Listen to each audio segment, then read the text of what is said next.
शहजादा क्यों लिखा है?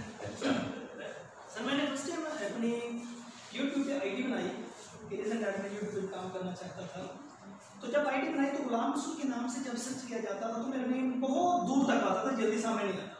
तो फिर सोचा कि एक तो खाली से ऐसा रखा जाए जिससे नाम से तो नेम मैंने साथ शहजादा लिखा। साथ ये नेम के साथ नहीं, जिस तरह सर बात कर रहे थे अरबी या वो मुगलिया दौर के शहजादे, माइंड में जस्ट ये रखा था। देखिए मेरा नेम गुलाम रसूल का गुलाम, ठीक है ना, साथ शहजादा ये लिखा। अगर दीगर शहजादे हो सकते हैं, क्या रसूल का गुलाम शहजादा नहीं? एक जस्ट इस वजह से मैंने अपने नेम के साथ शहजादा लिखा, बाकी कोई किसी एक नहीं। अच्छा, कहानी एक ऐसे शख्स की बयान की जाती है कि उसकी शादी होना तय पाई और ससुराल वालों ने बहुत ज्यादा डिमांड्स कर दी, बहुत ज्यादा शराइत रख दी, और जिसमें उन्होंने एक शर्त ये रखी कि आपकी बारात के साथ कोई भी बूढ़ा नहीं आना चाहिए, ज्यादा एज का जो शख्स है वो आपकी बारात के साथ नहीं आना चाहिए। चले खैर, लड़का घर गया, घर जाकर उसने सारी जो शराइत थी वो उनको बयान कर दी कि ये बात है।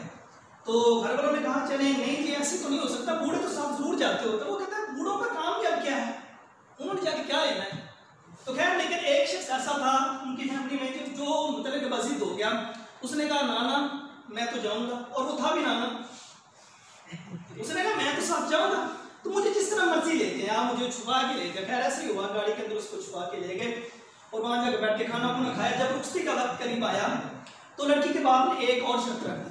उसने कहा मैं बेटी की रुखसती तब करूंगा, ये मेरे गांव में एक नदी बह रही है, पानी की जगह पे अगर दूध बहेगा तो मैं इसकी रुखसती करूंगा, अदरवाइज नहीं। ये तो अनोखा वाक्य हो गया। सारे वापस आके गाड़ी में बैठ गए। तो किसी ने कहा चलो बाबे को छुपाया हुआ तो उसको तो बाहर निकाल दो। तो जो बाबे को बाहर निकाल दिया, बाबे ने कहा हाँ जी रुखसती होगी दुल्हन की? तो कहने लगे नहीं जी महाराज रुखसती नहीं हुई। क्यों? कहा उन्होंने एक अजीब शर्त रखी थी। उन्होंने ये कहा कि ये हमारे गांव में जो नदी बह रही है, यहाँ पानी की जगह पे दूध बहेगा तो फिर हम बेटी की रुखसती करेंगे। बाबा ने कहा बस इतनी सी बात पे तुम लौट आए? तो बाबा तेरे लिए इतनी सी बात? कहा और क्या? कहा पैगाम लेके कौन आया? कहा ये वाला शख्स आया। कहा इधर बात सुन। कहा जी। कहा आप उनसे जाके कह दें कि हमने दूध का इंतजाम कर लिया है, आप नदी से ना पानी खाली करवा दो। और ये पैगाम जब उन तक पहुंचा ना कि हमने दूध का इंतजाम कर लिया है तो आप यहाँ से पानी खाली करवा दें। और लड़की का बाप बोला कहते पक्की गल लाओ बाबा आया। ये पक्की बात, साथ में बड़ी उम्र का लोग आया। और जहाँ बड़ी उम्र के लोग होते हैं वहाँ छोटी उम्र के जो लोग होते हैं वो कभी भी धोखा नहीं खाते, डिग्रेड नहीं होते। और हमारी ये खुशकिस्मती है कि हमारे साथ बड़ी उम्र के लोग हैं, इनके लिए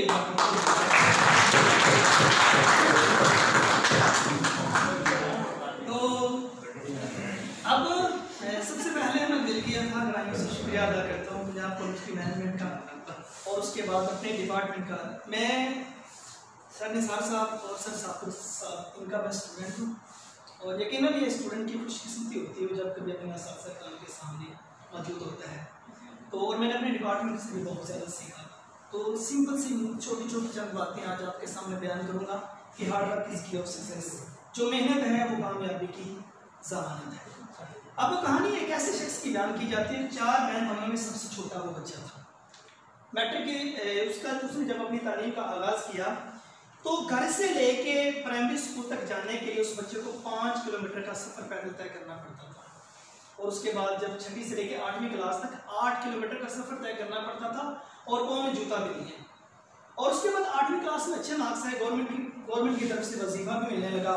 और 9वीं से 10वीं क्लास का जो सफ़र है वो तकरीबन 25 किलोमीटर का फासला तय करके जाना पड़ता। लेकिन घर के हालात बहुत ज़्यादा ख़राब थे और वो बच्चा क्या काम करता, अपने पूरे गांव से नमाज फजर से पहले उठता, वहां से दूध इकट्ठा करता और वो शहर में जाकर दूध सेल करता और 8 बजे जाकर अपनी क्लास में बैठता। इसी तरह मैट्रिक का इम्तहान क्लियर किया। मैट्रिक का इम्तहान क्लियर करने के बाद उस बच्चे ने इंटर का इम्तहान क्लियर किया। उसके बाद यूनिवर्सिटी पंजाब से ग्रेजुएशन और लॉ का इम्तहान क्लियर किया और उसके बाद एक बाटा की जो कंपनी थी वहाँ क्लर्क की जॉब इख्तियार कर ली। अब क्लर्क की जॉब इख्तियार करने के बाद सियासत में वो इंटरेस्टेड थे, सियासत करते गए दीगर उस वक्त जितनी भी ये तंजीमें गुजरी या जितने भी हुकूमतें गुजरी उनमें मुख्तलिफ मकामात पे उनको ओहदे मिलते गए। कहीं वो वज़ीर आला रहे और कहीं उनको दीगर जो अमशीर की हैसियत से जो उनको रखा गया वहाँ वो काम करते गए। और एटलीस्ट जब बेनज़ीर भुट्टो का तख्ता उल्ट कर दिया गया उस वक्त आपके पाकिस्तान के निगरान वज़ीर आज़म बना दिए गए थे जिनको ज़माना मलिक मिराज खालिद के नाम से जानता है। ये वाहिद एक दूध फरोश थे जो पाकिस्तान के निगरान वज़ीर आज़म बने थे। और ये बात नहीं, फिर उन्होंने हुकूमत से किसी किस्म की मराद नहीं दी। और जिस घर से मलिक मिराज खालिद का जनाजा उठा था वो किराए का घर था, और इनकी जो मिसेस थी वो कभी किसी मतलब के प्रोटोकॉल के साथ सफर नहीं किया करती थी, अतः कि लोकल चीज पे सफर किया करती थी और लोकल शॉप पे जाकर अपने बच्चों के कपड़े वगैरह खरीदा करती थी। और ये मलिक मिराज खालिद जब इस्लामिक यूनिवर्सिटी के वीसी बने तो उस वक्त एक स्टूडेंट ने कॉलम लिखा कि दूध बेचने वाला वीसी क्या बना, गर्दन में सरिया आ गया, फीस थोड़ी सी ज्यादा हो गई थी। तो मलिक मिराज खालिद डेली अखबार पढ़ा करते थे, और जब अखबार इनके सामने की उन्होंने अखबार पढ़ी, उस बच्चे को तलब कर लिया, बुला लिया। वो बच्चा आया, एक चाय दूध पिए उसके सामने, बेटे क्या बात है? तो उसने कहा फीस ज्यादा होने की वजह से मैंने ऐसा लिखा। तो मलिक मिराज खालिद ने बेटे आपने बहुत अच्छा लिखा, लेकिन मैं आपकी इन्फॉर्मेशन में थोड़ा सा इजाफा करता चलूँ। इजाफा क्या किया? कहा कि बेटे कि जब मैं दूध सिर्फ नहीं बेचा करता था, दीगर और प्रॉब्लम्स का भी सामना था मुझे। हाँ बेटे क्या प्रॉब्लम थी? मुझे पूछो सर क्या प्रॉब्लम थी? उन्होंने कहा बेटे जब मैं अपने गांव से दूध लेके शहर की तरफ आया करते था, हमारे पास सिर्फ एक जूता था। दिन के वक्त वो जूता मैं पहना करता था और रात के वक्त वो वाला जो मेरा जूता था वो मेरे बाप पहना करते। ये थोड़ा सा आप इजाफा कर लीजिएगा, देन आप जान जाएंगे। और ये हमारे मुल्क पाकिस्तान के निगरान वज़ीर आज़म बने थे मलिक मिराज खालिद।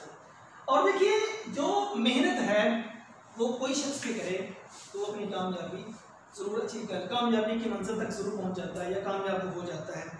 और उसके बाद कहानी एक ऐसे शख्स की बयान की जाती है कि हिंदुस्तान में पैदा हुआ और पाकिस्तान के क़याम के बाद वो हमारे एक करीबी सिटी साहिवाल में आकर रहाइश पजीर हो गए। मैट्रिक का रिजल्ट आया, मैट्रिक का रिजल्ट चेक करने के लिए जा रहे थे, लहर में छलांग लगा दी और लाहौर में जाके फुटपाथ में भी सोते रहे। सागर सिद्दीकी के बड़े करीबी दोस्त थे और वहां जाके मेहनत की। फुटपाथ पे सोने वाला शख्स इस कदर मेहनत की और वो पहला चेहरा हमारे सामने पाकिस्तान के टेलीविजन पे आया था।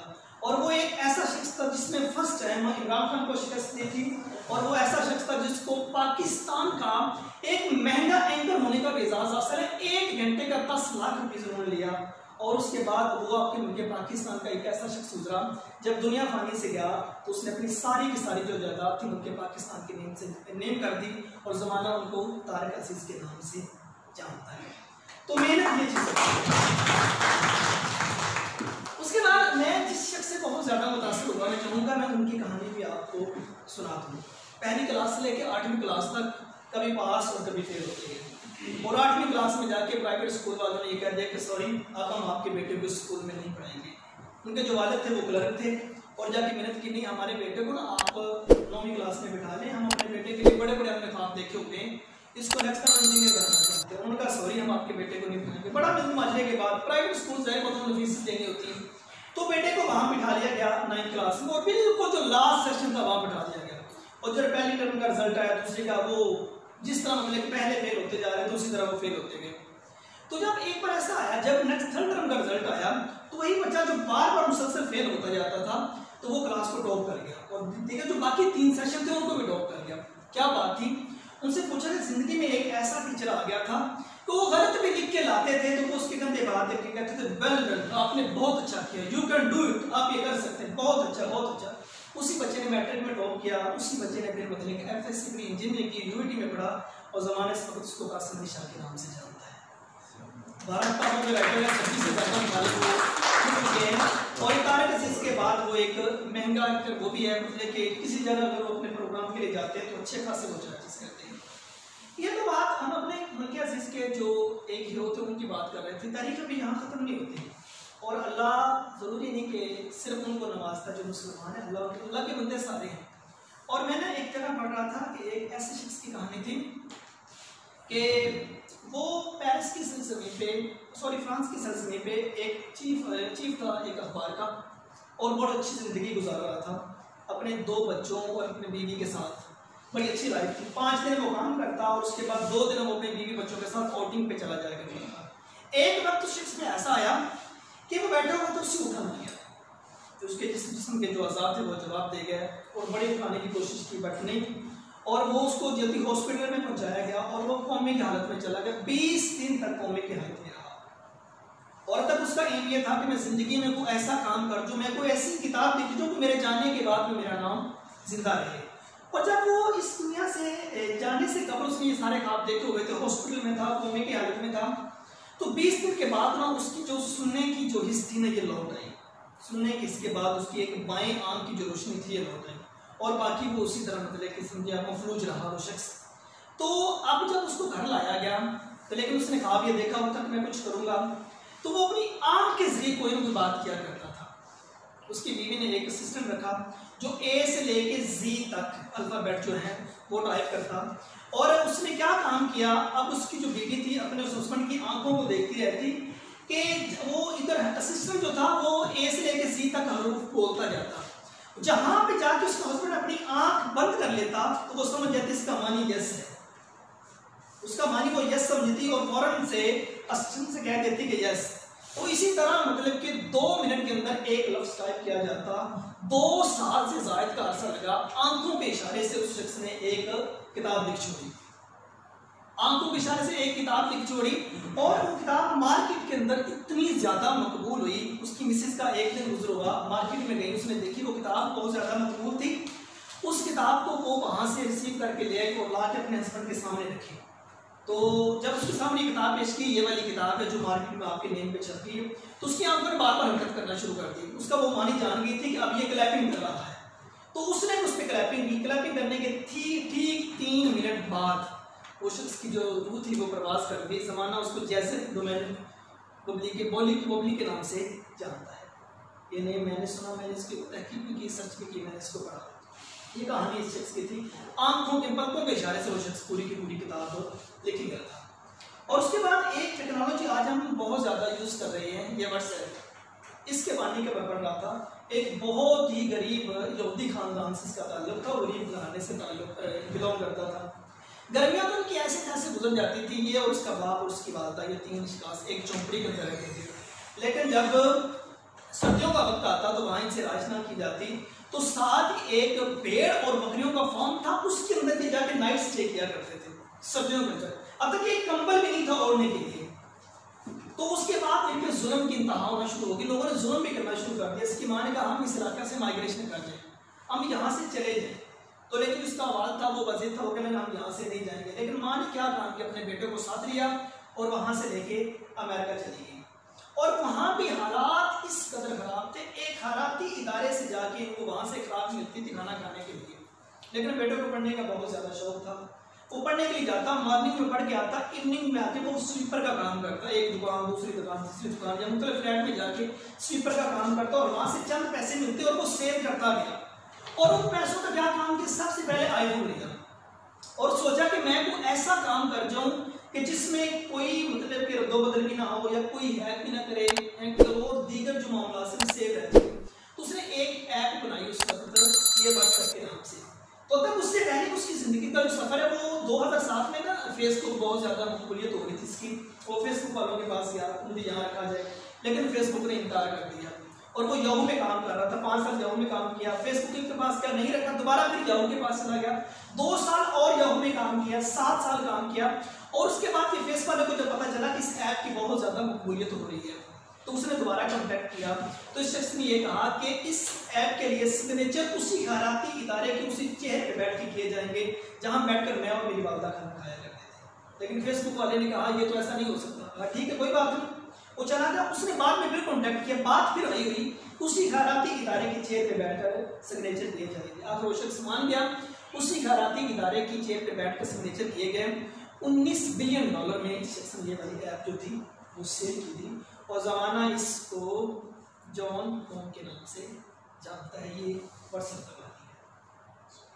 तो ये थी इन अशखास की कहानियाँ, तो जिनके बारे में मैंने मुझसे सा पढ़ा कि इन्होंने कैसे मेहनत की, ये कैसे आगे निकले। तो जो कामयाबी वो सिर्फ उनके लिए नहीं होती कि जो जस्ट मतलब कि मुसलमान हों या जिनका मुस्लिम फैमिली से ताल्लुक़ हो, जो भी मेहनत करता है अल्लाह ताला उनको नवाजता है। तो ये इतना शौक से मैं आपके सामने आज को करना चाहता था, लेकिन